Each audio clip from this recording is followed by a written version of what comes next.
ভারত মানবিকতার খাতিরে বাংলাদেশে চাল পাঠাচ্ছে, আর বাংলাদেশ কি করছে? ভারতের ক্ষতি করতে বিস্ফোরক বোঝাই জাহাজ আনাচ্ছে পাকিস্তান থেকে। আমরা কলকাতা, সেভেন সিস্টার, আগরতলা সবকিছু নিয়ে টান দেব। পাকিস্তানের করাচি থেকে বিস্ফোরক ও অস্ত্র বোঝাই জাহাজ চট্টগ্রামে পৌঁছানোর অভিযোগ দুদিন আগেই উঠেছিল। বাংলাদেশের এগিয়ে যাওয়া যেন কিছুতেই মেনে নিতে পারছে না ভারত, আর তাই তো বাংলাদেশকে অস্থিতিশীল করতে একের পর এক ষড়যন্ত্র করে যাচ্ছে নরেন্দ্র মোদী। তবে অন্তর্বর্তী সরকারের প্রধান উপদেষ্টা ডক্টর মোহাম্মদ ইউনূস তার ক্যারিশম্যাটিক নেতৃত্বে ভারতের প্রধানমন্ত্রী নরেন্দ্র মোদীর কৌশলগুলো ব্যর্থ করে দিচ্ছেন। মোদীর সকল চাল ব্যর্থ করে নতুন পথে হাঁটছে লাল সবুজের এই দেশ। বাংলাদেশে ভারতের দাদাগিরি অব্যাহত রাখতে মোদীর সকল অপচেষ্টা মুখ থুবড়ে পড়েছে। অন্যদিকে ভারতীয় আধিপত্য থেকে বেরিয়ে বাংলাদেশ সম্পর্ক বৃদ্ধি করছে চীন, পাকিস্তান, জাপান ও কাতারের মতো দেশগুলোর সাথে। সমৃদ্ধ করা হচ্ছে বাংলাদেশের অর্থনীতি, বাণিজ্য ও সামরিক খাত, যা রাতের ঘুম কেড়ে নিয়েছে ভারতের। ডক্টর মোহাম্মদ ইউনূসের কূটনৈতিক কৌশলে বাংলাদেশ হচ্ছে ভারতীয় আধিপত্যমুক্ত। ভারত ও পাক বাংলাদেশ সম্পর্ক নিয়ে কি বলছে পশ্চিমবাংলার মিডিয়া, আসুন তা দেখি। করাচি থেকে চট্টগ্রামে গিয়েছে বিস্ফোরক বোঝাই জাহাজ, আর এই গোয়েন্দা তথ্য আগেই আমরা প্রকাশ করেছি। এবার আওয়ামী লীগ একাধিক সোশ্যাল মিডিয়া পোস্ট করে ঠিক একই দাবি করলো। পাকিস্তানি জাহাজে সেই বিস্ফোরক বোঝাই কন্টেনার নাকি বাংলাদেশের নৌসেনা তারা আটক করেছিল, পরে ছেড়েও দেয়। ভারত মানবিকতার খাতিরে বাংলাদেশে চাল পাঠাচ্ছে, আর বাংলাদেশ কি করছে? ভারতের ক্ষতি করতে বিস্ফোরক বোঝাই জাহাজ আনাচ্ছে পাকিস্তান থেকে। ভারতের হাত ধরে জন্ম 1971 সাল থেকে বাংলাদেশকে দাদার মতো আগলে রেখেছে ভারত।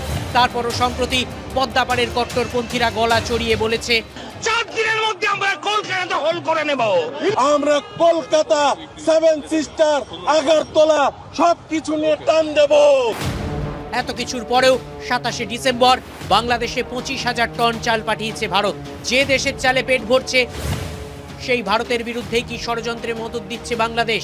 পাকিস্তানকে সাহায্য করছে বাংলাদেশ। পাকিস্তানের করাচি থেকে বিস্ফোরক ও অস্ত্র বোঝাই জাহাজ চট্টগ্রামে পৌঁছানোর অভিযোগ দুদিন আগেই উঠেছিল। এবার সেই একই অভিযোগ করল বাংলাদেশের আওয়ামী লীগ। রবিবার সোশ্যাল মিডিয়ায় একাধিক ছবি পোস্ট করে শেখ হাসিনার দলের বিস্ফোরক দাবি।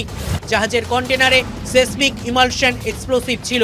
এই বিস্ফোরক বড়সড় বিল্ডিং উড়িয়ে দিতে পারে। আওয়ামী লীগের আরও দাবি, তল্লাশির সময় নৌসেনা বিস্ফোরক বোঝাই কন্টেনারগুলি আটকে ছিল, কিন্তু কোনো এক অজ্ঞাত কারণে বিস্ফোরক ছেড়ে দেয় নৌসেনা। প্রশ্ন হলো, নির্মাণ কাজের জন্যই কি এই বিস্ফোরক আমদানি, নাকি পিছনে বড়সড় কোনো চক্রান্ত? কারণ দুদিন আগে ঠিক একইভাবে বিস্ফোরক ও বিশাল অস্ত্র বোঝাই জাহাজ করাচি থেকে চট্টগ্রামে আসার অভিযোগ উঠেছে। তাহলে কি বাংলাদেশের সঙ্গে হাত মিলিয়ে ভারতের বিরুদ্ধে বড় কোনো ষড়যন্ত্র করছে পাকিস্তান? কারণ সেই অভিজ্ঞতাও তো রয়েছে। 2004 সালের 1 এপ্রিল পাকিস্তান থেকে চট্টগ্রামে পৌঁছায় জাহাজ। সেই জাহাজে ছিল প্রচুর অস্ত্র। জাহাজে ছিল রকেট লঞ্চার, রকেট এবং গোলাগুলি। 10টি ট্রাকে বিপুল অস্ত্র মিতাপুরে পাঠানোর কথা ছিল। অসমের আলফা গোষ্ঠীর জন্য অস্ত্র পাঠিয়েছিল পাক সেনা। তাই পাকিস্তান ও বাংলাদেশের কার্যকলাপের ওপর তীক্ষ্ণ নজর রাখছে ভারতীয় গোয়েন্দা সংস্থা TV9 বাংলা। এখানে পশ্চিমবাংলার মিডিয়া দাবি করছে 1971 সাল থেকেই নাকি ভারত দাদার মতো আগলে রেখেছে বাংলাদেশকে। প্রকৃত সত্য হচ্ছে, স্বাধীনতার পর থেকে যদি কোনো দেশ বাংলাদেশের সবচেয়ে বেশি ক্ষতি করে থাকে তবে সেটা ভারত। বাংলাদেশে 25,000 টন চাল পাঠিয়েছে ভারত। তো দাদাদের বলতে চাই, চাল কি আপনারা আমাদের ফ্রিতে দিয়েছেন? ভারতের সাথে বাণিজ্য এদেশের মানুষ চায় না। শুধু বাণিজ্যই নয়, বাংলাদেশের প্রায় 80% মানুষ চায় না ভারতের সাথে কোনো সম্পর্ক থাকুক।